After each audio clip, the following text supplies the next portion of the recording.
السلام عليكم ورحمة الله وبركاته. ازيكم يا حبايبي، عاملين ايه؟ النهارده ان شاء الله اليوم ال 16 ال 17، انا اسفة، معانا في دورة الكتاكيت. طيب حضراتكم طلبتوا مني في اسئلة جاتلي، انت ازاي مقفلة في البلكونة؟ بصوا يا حبايبي، ده شكل التقفيلة من بره. انا قافلة كده على البلكونة. عاملة ايه بقى؟ انا هنا البلكونة عندي مفتوحة من هنا كده، فانا ببقى دقيت مسامير من ورا، دقيت مسامير ورا كده من هنا في الطوب نفسه، ودقيت كمان هنا في الشيش، وبدأت أوصل. بصوا، أحط الأول في المسامير اللي أنا دقيتها المشمع ده. المشمع ده حبايبي،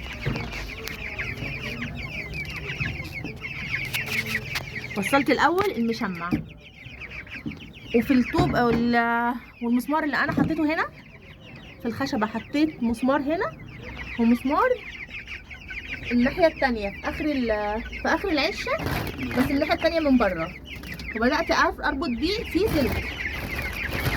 أنا مش عارفة هو كده ورسمتكم ولا لأ. السلك أهو ماشي كده من فوق، وربطت فيه السلك بتاع اللمبه كده لحد ما وصلته بقى هنا في الفيشه بتاعتهم. طيب، وبعدين بعد المشمع ده انا حطيت من فوق كبرته زي ما شفتوا في الاول، وحطينا كمان حطينا فوقيها بطانيه علشان بس تبقى مدفيه الطائر من جوه. ودلوقتي ده شكل الطيور معانا يا حبايبي. معلش انا اسفه.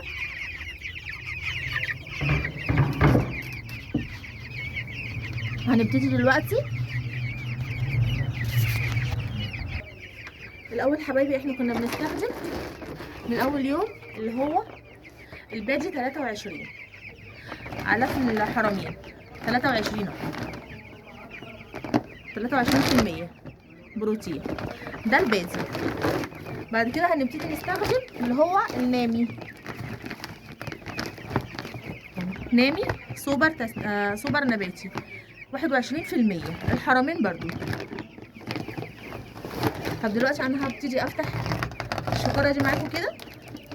الشكاره دي حبايبي 10 كيلو، عامله 230 جنيه النهارده في السوق، وكمان المزرعه قالت لي ان هي على يوم السبت هتغلى، هتوصل ل 240 او 245 ال 10 كيلو، يعني العلف هيبتدي يغلى تاني.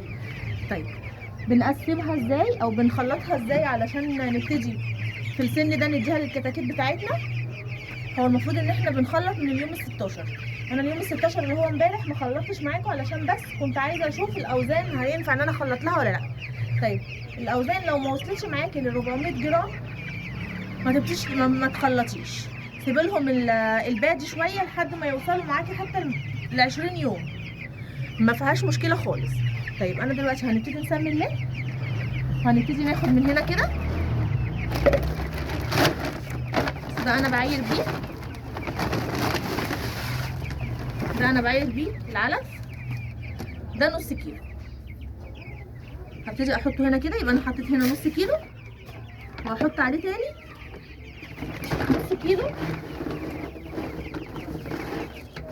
من اللي هو اللي احنا لسه جايبينه، اللي هو النامي، الحبايه الكبيره. بصوا الحبايه دي كبيره ازاي، غير ده، يا ريت تكون واضح. هبتدي اضيفها كده عليها، وابتدي اقلبه كله مع بعضه. طب ليه بنعمل كده حبايبي؟ هقول لكم ليه. الكتكوت هو متعود ان هو ياخد الحبايه الصغيره، فلما تغيرها له مره واحده وتحطي له الكبيره هيبتدي يرفضها، مش هيبقى عايز ياكلها، مش هيبقى حاببها بمعنى اصح، او مش عارف ياكلها. لكن لما نخلطها له كده لمده يومين او 3، ممكن كمان نبتدي من النهارده لحد 20 يوم.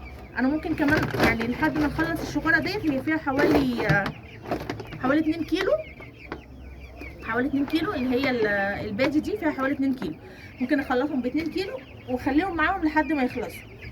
يعني هيخلصوا حوالي في يومين او في 3 ايام او اقل كمان، ممكن يومين ونص. طيب هبتدي انا دلوقتي زي ما اتعودنا بقى اضيف العسل. على العلف وابتدي اقلبه. صلي على محمد.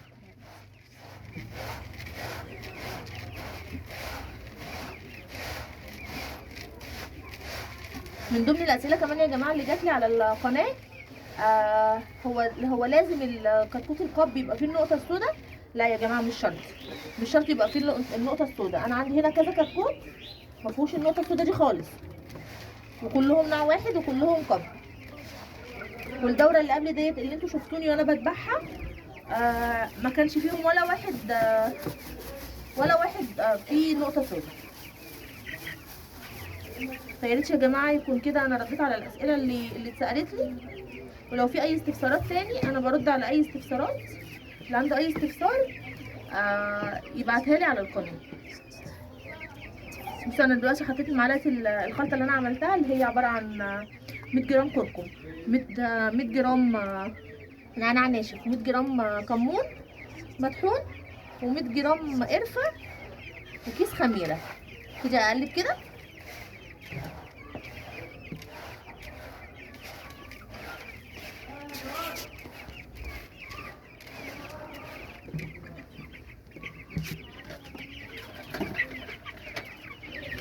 ابتدي احطها في العلب.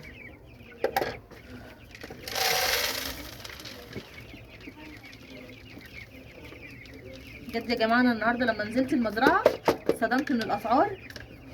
الكتكوت غلي، الكتكوت وصل ل 18 جنيه. انا كنت جايباهم معاكم الدوره ديت، كنت جايباها ب 4 جنيه لو فاكرين الاسعار. فبجد ربنا يرحمنا برحمته من الاسعار.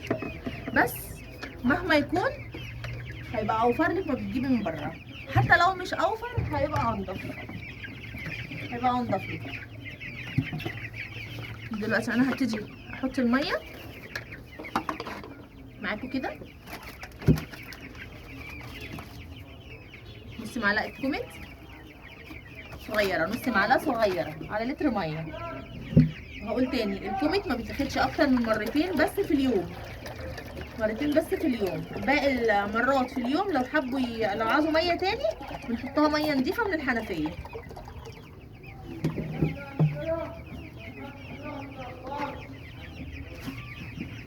بس تعالوا ناكل حاجه.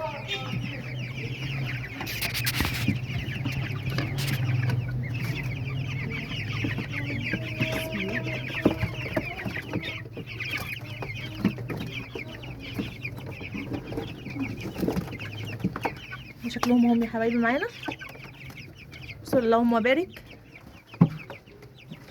هو شكلهم بقى واضح كمان ان هم ما شاء الله حجمهم مختلف معانا. فياريت يا جماعه لو عجبتكم الحلقه النهارده فعلوا زر الجرس واشتركوا في القناه عشان يوصلكم كل جديد.